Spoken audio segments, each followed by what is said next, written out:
Невероятен успех на Ивет Лалова. За първи път в историята имаме европейска шампионка на 100 метра. Този успех е подобаващ и оценен от всички спортни специалисти. Горд е човек да е българин на стадиона в Хелзинки. Като цяло един златен медал, едно пето място, едно шесто място, едно осмо място и няколко лични резултата, един покрит олимпийски норматив. Тук това като цяло не може да не радва и да не даде една позитивна оценка. И все пак искам да изброя и героите, защото Ивет Лалова вече е звезда от европейска и световна величина. Но не може да ни радват резултати на Момчил Караилиев, пети в Европа, Радослава Мавродиева, шеста, Мирела Демирева, осма. И въобще тези, които направиха лични резултати тук, това, което винаги сме искали от нашите атлети, да постигнат най-доброто на голямото състезание.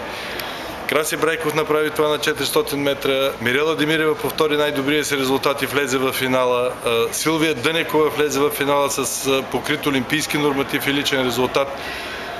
Пак искам да кажа, не може това да не радва, че поставената задача за най-добри резултати тук е изпълнена от голяма част от атлетите. Разбира се, когато отборът е толкова голям, има и такива, които не успяха, но това трябва да им е за урок за следващите състезания.